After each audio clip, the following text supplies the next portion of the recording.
Rehabilitation Research and Training Center on Independent Living Management presents Pioneers in Disability Rights and Community Organizing. An interview with Marilyn Golden. Hi, I'm June Tales here with Doug Dusiak, interviewing Marilyn Golden. Welcome. Hello, two old friends. Can you tell us how you got involved with community organizing and what type of organizing do you do? When I was living in Houston, Texas, as a newly disabled person, I was just becoming politicized, not in the disability sense, but in the more general sense, learning about things like the Chinese Revolution, the labor history in the United States, all the things they never taught us in school, all the greatest stories never told. And then when the disability movement had a state coalition building workshop in 1978 or 9 in Houston, Texas, for a multi-state region, the American Coalition for Citizens with Disabilities. I believe I was there because I grudgingly agreed to do registration, to sit at the registration table, because I thought that it was stereotyping me to say I had to do disability-related extracurricular activities just because I had a disability. I should do any issue, and which is, of course, true. But that conference really turned me on. I saw sign language. I became, as a Jewish person, Bob Kafka would tease me as that I'm a born-again, acting like a born-again Christian because of the zeal with which I went around setting up sign language classes. I got turned on also by the idea of coalition, the idea of political unity contributing to a strength that could give you an outcome that can change society. And I realized that there was a movement all around me that was the right place for me to do my work. And what happened from there? Where did you get involved? I got very involved with the local disability advocacy group, the Coalition for Barrier-Free Living, CBFL, which was Houston's local club, really, about disability rights. Bob Kafka was very involved in it and was probably my first mentor. And then I learned about some exciting things that were happening in Northern California, which are well documented. And I knew that I didn't want to stay in Texas. I had done rehabilitation in Texas because I had grown up in San Antonio. So I did rehabilitation near my family, but I knew that wasn't where I'd end up. And I was hearing a lot of exciting things about the San Francisco Bay Area. I think the thing that really drew me was that I could go horseback riding there as a person with a disability. And I heard about Berkeley CIL. Judy Heumann was coming through Houston. She was then the deputy director, and I was advised to call her. I remember tremulously calling her one evening at the hotel, saying in my typical style, "Gee, I really hate to disturb you, but if you had a minute, I'd love to talk to you." And she says, "You're not disturbing me." That was the first conversation I had with someone who was to become a 25-year now friend. And we talked for a long time about, first of all, how I could get services there. And every answer was the same, whether it was housing, jobs, checking into personal assistance, call 841-4776, the Berkeley CIL number. But it was also about working there because she knew that there were some positions. Very soon after that, perhaps that same trip, I interviewed briefly with her and I think it was Alexandra Enders, they had some half-time positions open at a federally funded equipment evaluation project. The project evaluated disability mobility equipment, wheelchairs and other things from the VA. They wanted personal evaluators who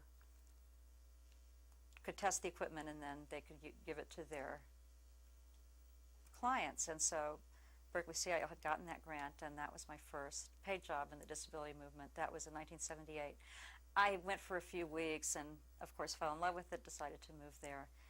And I took a job at an organization connected to the city of Oakland called Access California, which was a small program about structural accessibility of buildings. And this was back in the days of CETA, the Community Employment and Training Act, which paid for people with disenfranchised backgrounds to get jobs.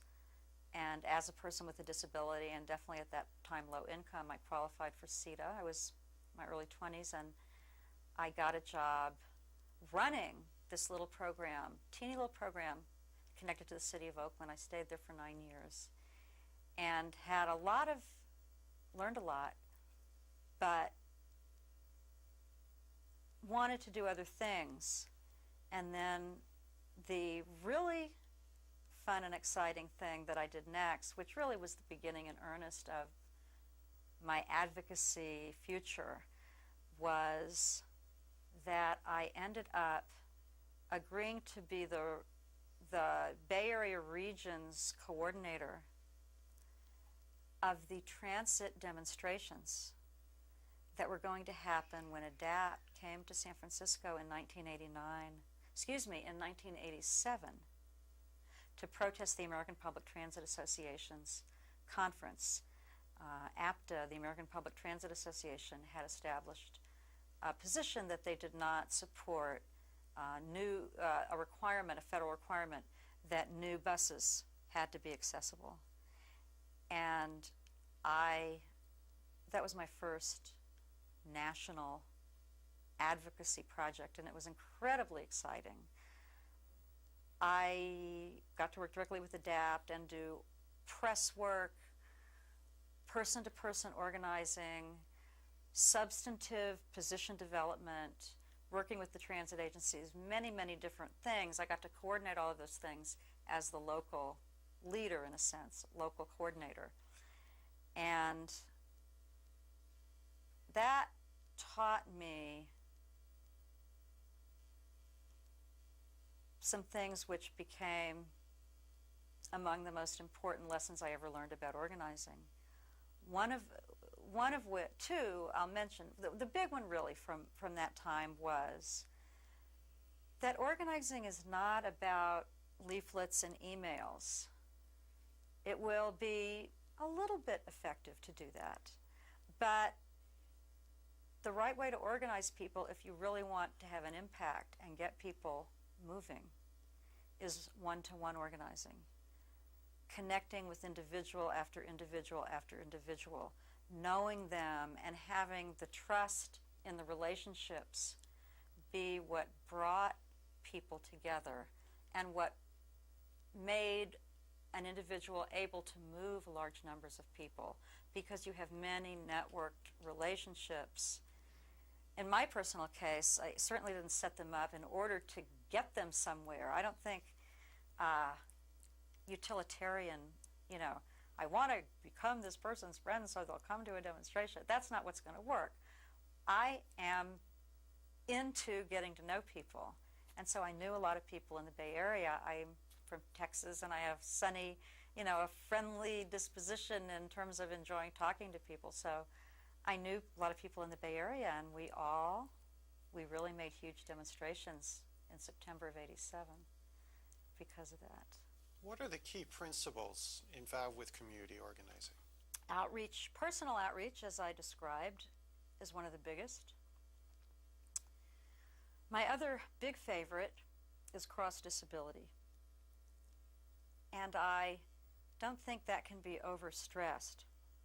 I'm lucky enough these days to do a lot of international work in addition to, I work mostly on domestic issues, on architectural barrier policy issues, and on transportation policy. I work for the Disability Rights Education and Defense Fund, or DREDF, which is our nation's lead national law and policy center that has had a direct role in the development of disability equal rights laws, like the Americans with Disabilities Act, the Fair Housing Act, and the Individuals with Disabilities Education Act, IDEA. And to me, the biggest lesson, and this one was learned on the ADA, the Organizing Towards the ADA, and it's contrasted to the international work that I get to do sometimes these days as well. I go to other countries and they think cross-disability means you have physically disabled people as well as hearing and visually impaired people. But that's just the tip of the surface. In the ADA, we had people with epilepsy, people with diabetes, people with learning disabilities, people with psychiatric disabilities, people with head injuries, people who were addicted to drugs or alcohol. In the trainings we did following that, we had people with other medical conditions, people with cognitive disabilities, people with chronic liver disease, people with HIV and AIDS, also in the ADA coalition. And the ones I've named are not exhaustive, but really just examples of people with chemical sensitivities who cannot tolerate minute amounts of toxins in the built environment, minute to many of us, but to them significant and very disabling. Every single group has to be included, and the way you organize them is you make sure what you're working on are things that they stand to benefit from changing. So if you pick a very narrow issue, we will spend this year in our whole state working on, I don't know, something important, but something that's narrow, getting Braille for people with visual impairments. You will not win many allies outside of people with visual impairments. But if you say, we are going to attack employment discrimination, that hits every group. So that's another really important principle. So Marilyn, can you go back? You talked about an important mentor in the late 70s, Bob Kafka.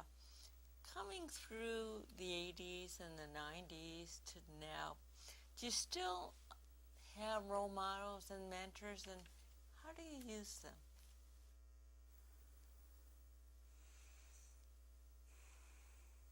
Well, I always pick people's brains for wisdom. I mean, the work I do, even in policy, where the substantive knowledge about details can be what makes or breaks something that's successful. I have no pretense whatsoever that I have all that information in my mind. If I have a talent, it's that I know who to call. And I'm always asking people if they can spend time with me on the phone or in some other way, and asking questions and extracting information and talking to anyone who really knows the issue but is not doctrinaire and can be flexible about it but does not compromise on principles, and really assembling their knowledge. It's more than information. Mary Lou Breslin, who is one of the founders of DREDF, is without question the most important mentor I've ever had, or probably ever will have. And you know, you think you're a strong advocate. I think I'm a strong advocate, but I find my orientation going off sometimes, and it's discussions with people like Mary Lou and others. She comes to mind when I think quickly about it. Not because I say, am I off? But just in conversation, I realize, oh, of course. We should be pointing not over there, we should be pointing right over here. And so that's a way to use mentors. I think just not getting burned out. People absolutely need people they can connect with. You can't do this work alone.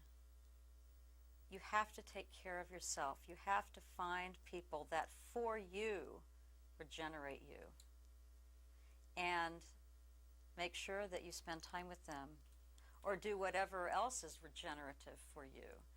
It doesn't help the movement for people to burn themselves out. And I think some of the most important things for burnout are that people need to talk. They need to, in a sense, get out their feelings. If you're someone who can cry, you need to cry when things are hard. If you're someone who can get angry, you need to pound and scream. And if you can't do that with person A, B, and C, you find somebody you can do it with, or you go into a room by yourself. Or if what you do is talk, whatever it is, you need to get off what's difficult, because if you keep it bottled up, you will burn out. What is Ingo most proudest moment in the community advocacy work you've done?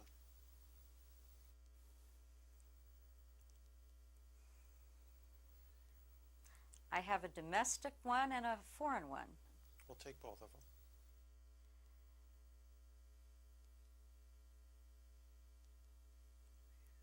I'll start with in the U.S.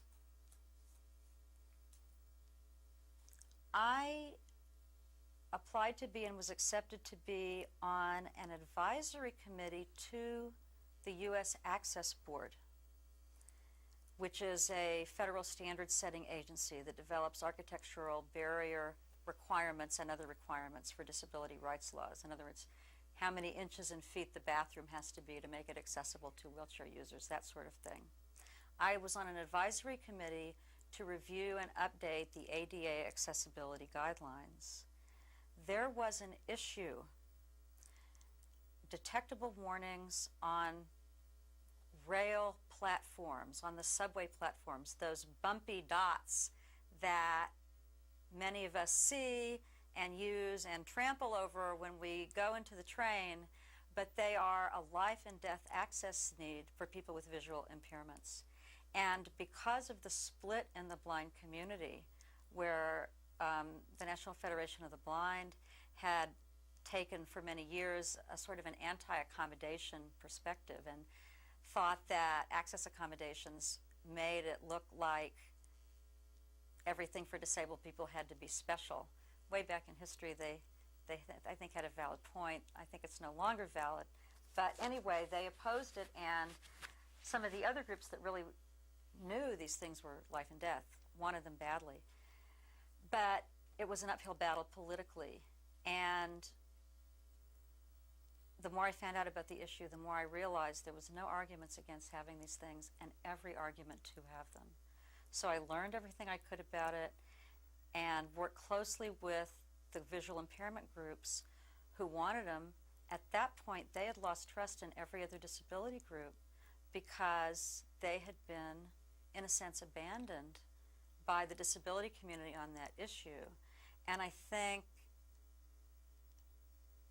my work in DREAD, if we were able to show them that yes, somebody from a different disability, somebody with a different disability, and from a group that isn't explicitly for people with visual impairments, can take your issue as seriously as you do. And I just put heart and soul and thousands of hours, and probably not thousands, but hundreds of hours into, and lots of convincing, talking to everybody on the committee. We had code professionals and people.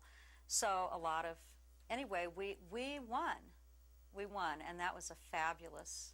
And now that's enshrined in federal law. There's no more question that there will be detectable warnings on transit platforms. The other one, that was mid-90s, I think, and the other one was more recent, this year, 2002. I was just in Germany. They have a new federal disability equal rights law. And they really believe that the technical assistance we've provided over the years made a concrete impact on helping them get the law. I do not do international work with any kind of pretense that the U.S. is the best and we're the great white, fathers and mothers who are going to come save them. The rest of the world has a lot to teach the U.S., but we did try to give some lessons, and that they had to write their own law, not let the government write it for them. Making one of my friends write it, that was a good achievement. And it was very rewarding to know that they really felt it made a difference. I know you've had a lot of experience with negotiating and coalition building. Can you talk about some examples of your breadth of experiences? Well, it makes a big difference to know the substance matter. It makes a big difference not to be afraid to open your mouth. You have to say what your view is. You have to go after where the power is. You have to go after where your interests can be changed. A lot of it is behind the scenes. If there's individuals who have a way to pull a string, but they're not the obvious people making the rules, you may have to go behind the channels to get them to make something happen. I have had lots of behind-the-scenes discussions with people that in the end no one ever knows what you do. One of the jokes we have at Dredif is that, you know, some of the stuff that we do to get the laws passed, you know, you can't necessarily say who you got to help you, because they may be doing something that, you know, their boss wouldn't permit, but they're your ally. And so you sort of, you know, what have you done this year? You don't have a lot to say because, you know, you had, you know, 20 allies whose bosses wouldn't have approved help you on your issue. In the end, you don't look like you did anything, but in fact, you made the issue come out. Can you find those people? Well, I think it's really important, first of all, that it's not a secret from the rest of the disability community. I don't mean in the sense of whose boss is going to be angry at them, but in the sense of the disability community, there needs to be a lot of openness with the disability community. It's not like you are the deep throat or the mole, you know, who can never show. You have to really have bonds of trust and clarity and openness with the disability community. But how you find the people who can affect policy, you have to be willing to travel outside the crowd. You have to communicate with people in government without the company of, you know, all your friends. You have to be brave enough, in a sense, to network and to talk to this person and that person and find out who has an aide who will help you, but they can't tell their boss. And good networking skills, a lot of it's getting over shyness enough to really communicate with a lot of people. A lot of things you just stumble on. I don't exactly have a recipe of how to find. And of course, there's huge areas where I have no idea I maybe would never find. But somehow I guess I've managed to find some in the areas I work in, and I don't have a recipe for it. Over the years, I've seen you, maybe at first kicking and screaming, but now as a real pro, use online organizing kinds of skills, strategies, tools. Can you talk about that? Yeah, June's right that in the technology world, I thought you meant kicking and screaming as an advocate, but you meant kicking and screaming in terms of, oh, I don't know how to do computers, I don't know how to do email, I don't know how to do websites. Well, you know, yeah, you learn to use it, and of course then it becomes something you depend on. Lots of email to colleagues. I'm still not the most proficient web user, although I'm a lot better than I was. I still don't use PDAs, personal digital assistants. I don't know that I'm a real effective. I guess for me, the electronics is subsidiary to the personal relationships. If I can email someone and get them to do it, it's because I have a personal relationship with them, because they've been at a training that I conducted, and that's in a sense a personal relationship, because there's a sense of trust based on people hearing you talk not as an authority, but as someone who's really an advocate. Marilyn, we all learn from our mistakes, big time. Can you talk about some of your famous learning events from your mistakes? Well, the ones that I remember many, when in policy, in the architectural barrier policy issues, sometimes I make substantive mistakes. I think a particular substantive position on our architectural specification is the right one and argue for it, and then realize it wasn't right, or am misled that something's right and support it and then it was wrong. Those kinds of things. They certainly, thank God, are far fewer than the ones I think we get correctly, but I remember them famously. But on a more organizing mistake, I think is more what you mean. When we were doing the 87 demonstrations, we had a training for the local group, and we had Shell Trapp, who was one of the wonderful organizers that began ADAPT. And we had some local people who did nonviolent civil disobedience work, and then we had a third person. And because the local people had a schedule problem, they ended up going first, and they took up more than their amount of time. And what ended up happening was that Shell got very little time. And as soon as he opened his mouth, I realized that he was the best. And everyone should have heard him, 10 times longer, and we shouldn't have had anybody else. And I felt really, really bad about it, and he misunderstood what happened and thought it was deliberate.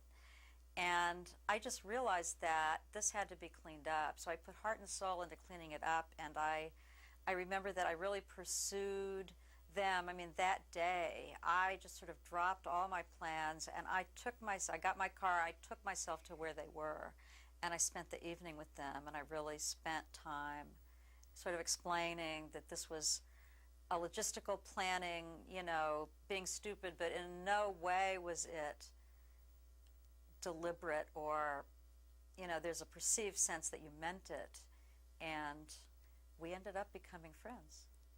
So I felt good about it.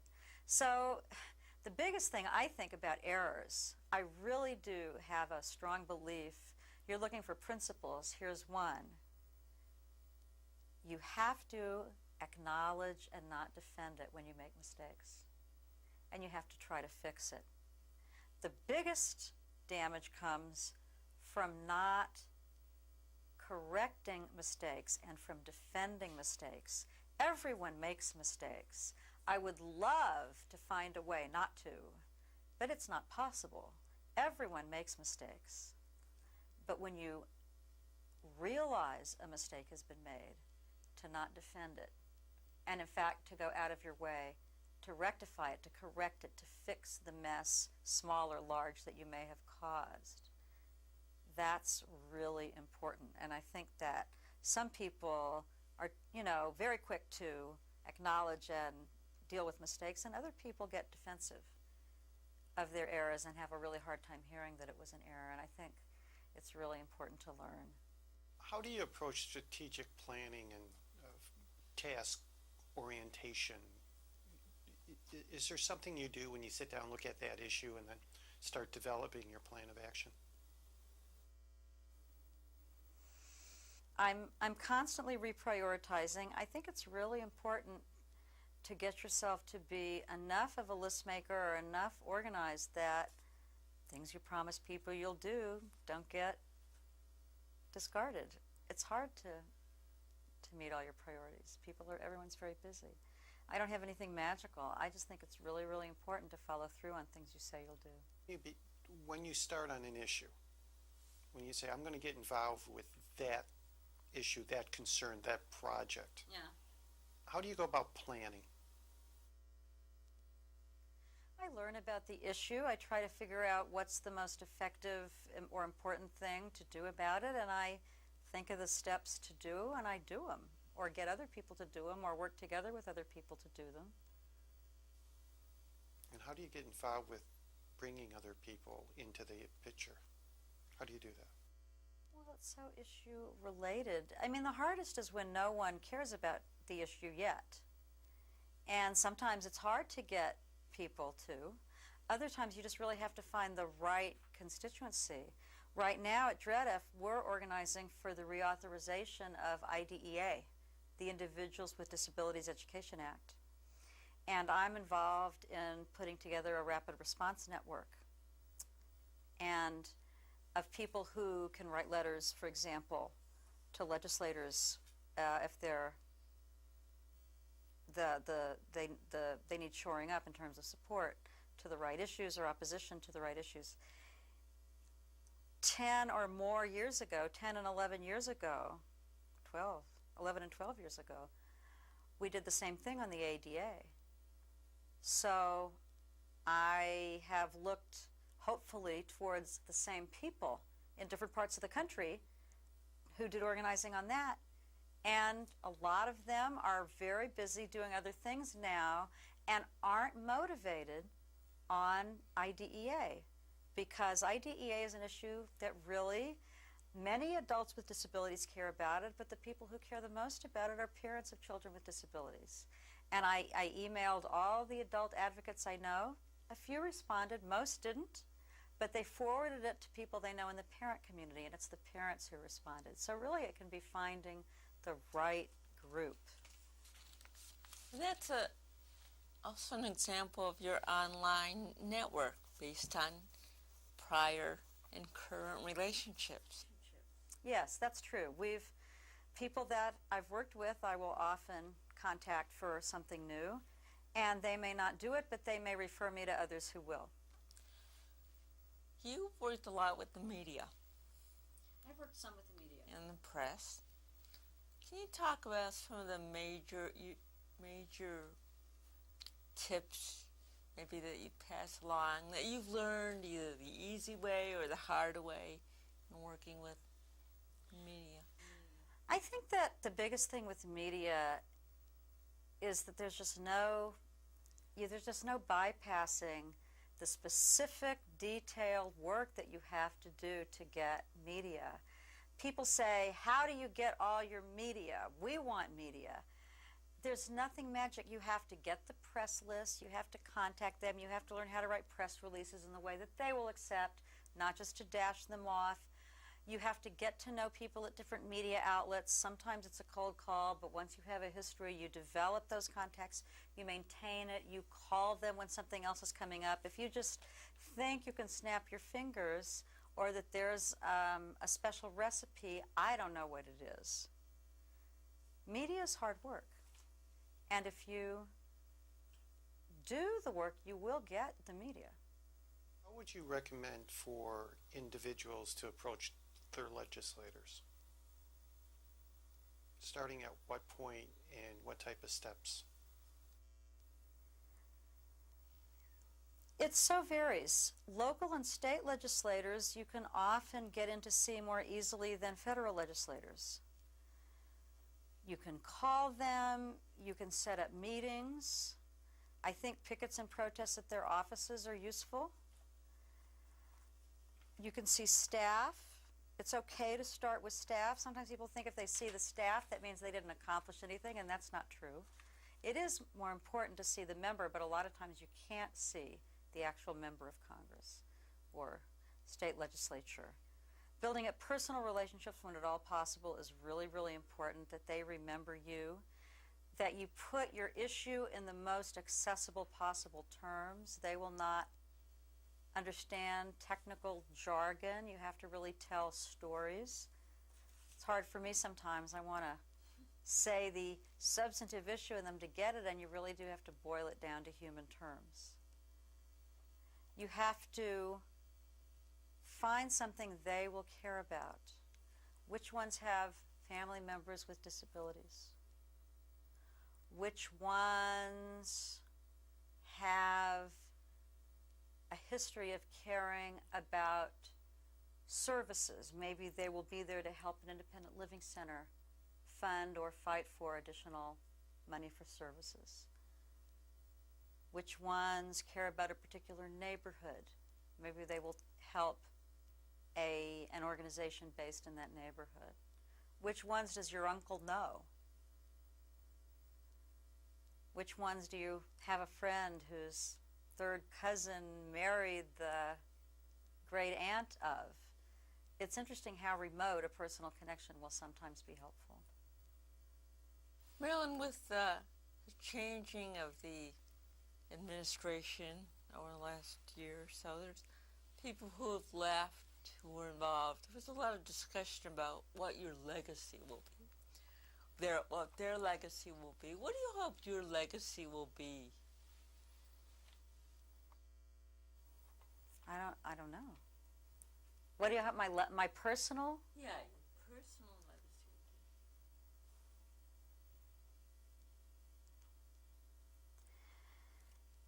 will be. One, I guess one hopes that the changes in law and policy that we worked on at DREDF will be something the disability community can build on. I know that, having done a lot of work on the ADA, I mean, it's funny to talk about these things because anytime something important happens, everyone claims that they're the ones that did it. So I hate the ego game of I did X and I did Y, and everyone says they wrote the ADA. So I'll let history be the judge of, DREDF's contribution to the ADA. But I was recently in the position for an international conference that DREDF did in assembling a paper on the accomplishments of the ADA. And Sylvia Yee of DREDF, who did a lot of the interviews for that paper, she was also the primary author, she interviewed a young advocate who's going to law school who said that, and I only read this, I've never heard it, I never met the person, but she said that, something to the effect that, it really hits me, that she may never personally meet all the people that made these laws happen and contributed to their content in order to personally thank them, but she hopes that the fact that she herself devotes herself to the cause of disability rights will serve as an adequate thank you to those of us that put in those hours on those older laws. And that's certainly a lovely way to be remembered. It's pretty powerful. When do you think an issue should be taken to the streets?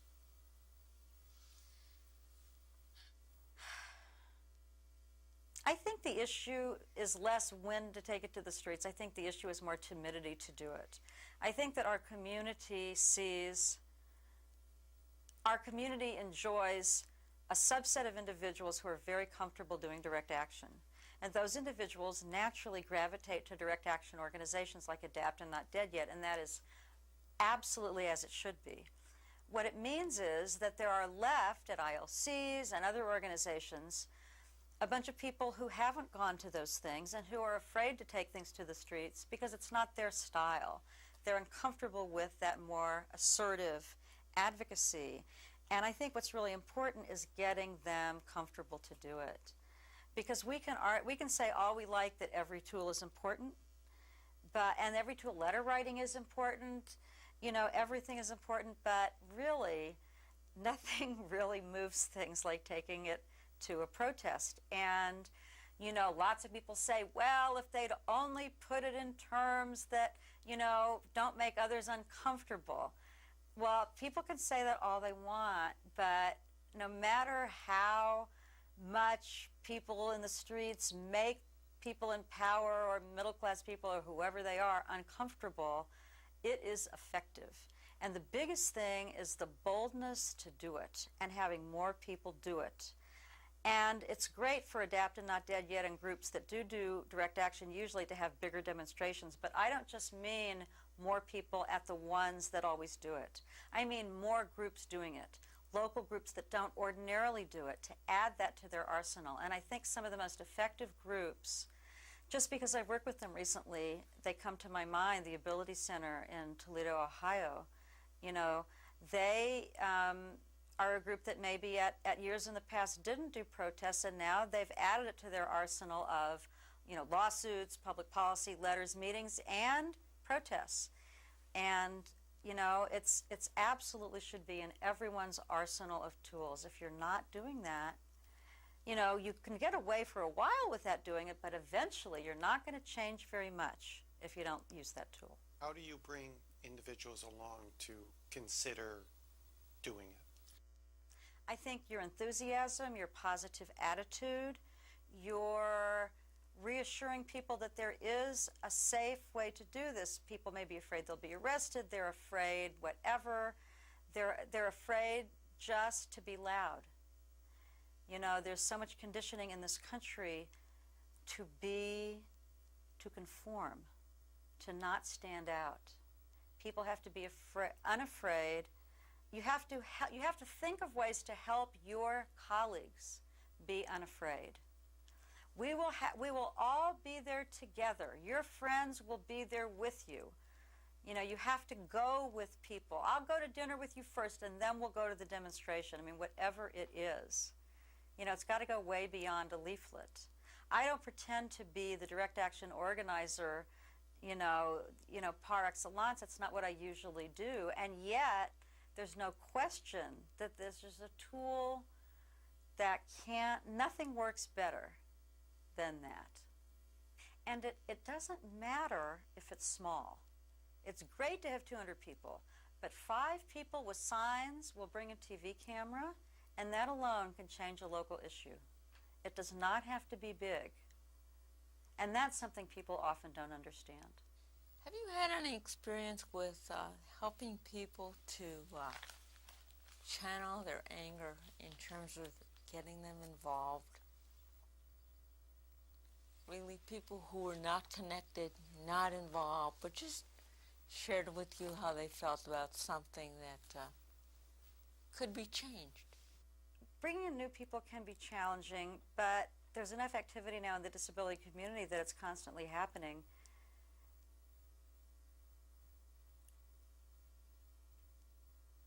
You have to constantly be bringing in new people in every possible way you can think of. There's no one method, and it won't all work. But if you're doing enough things to try to bring people in, enough of them will work that some new people will come. Can you speak to the importance of follow-up? I think follow-up is crucial. People who take on a job, if they don't do it, that sows distrust, even if they don't mean anything by it. But it just causes messes.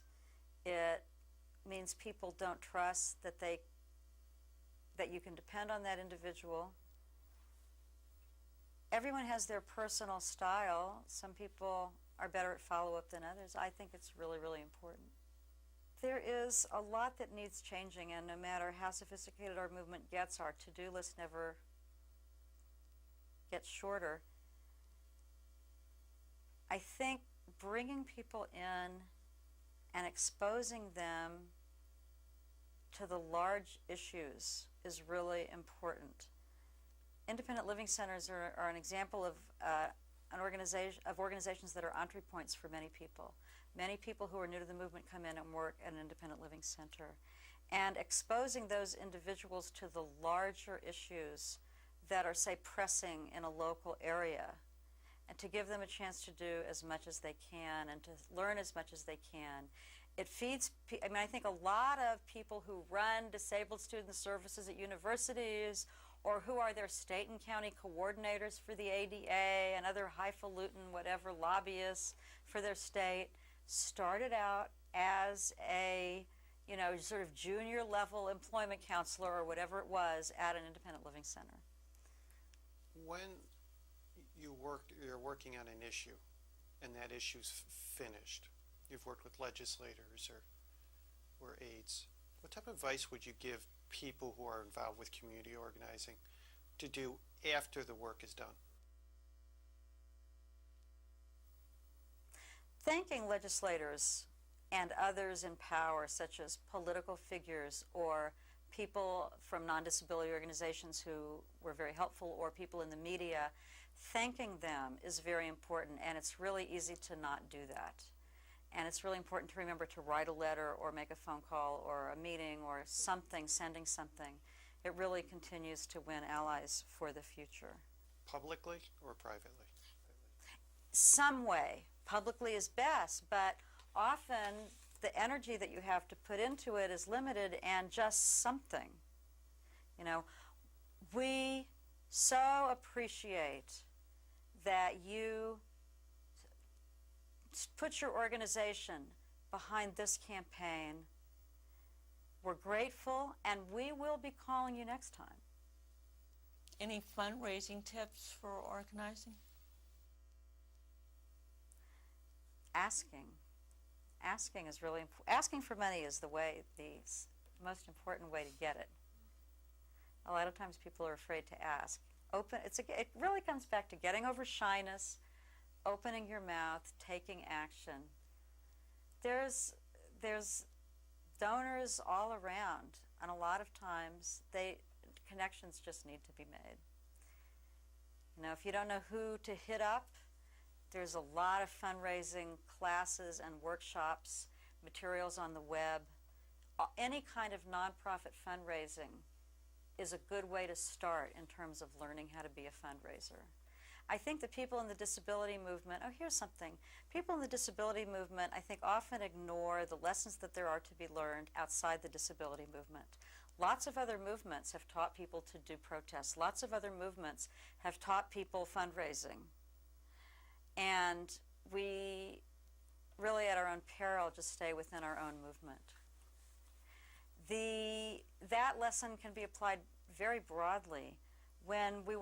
Before we worked on the ADA, DREDF was very active in making sure that the civil rights community in the United States, the organizations that work on civil rights for people of color and civil rights for women and civil rights for gay people, making sure that they understood that disability was also a civil rights issue. And DREDF did a lot of work at the Leadership Conference on Civil Rights, which is the national sort of coalition organization of all the civil rights groups that do work in Washington, D.C., do policy work. Years of work was put in at LCCR to help them understand, to support their civil rights, first of all, to work on their struggles. So then when the ADA came along, their efforts were there to work on our struggles. And that's an important coalition building step.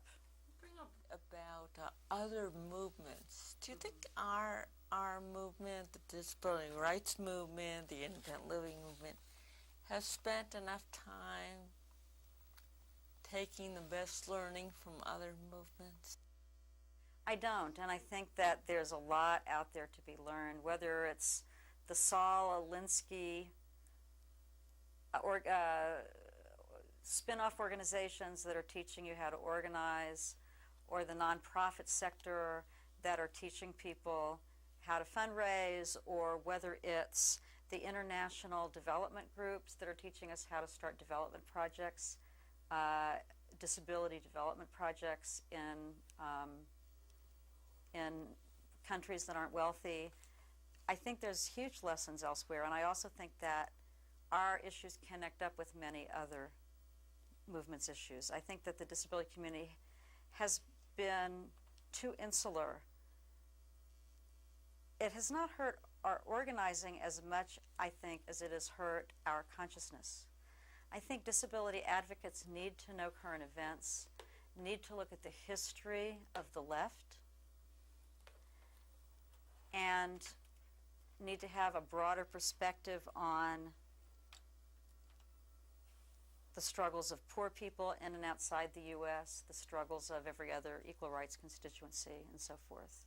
There's a lot to be learned out there that we don't all know, and we feel very alone until we get more connected to it.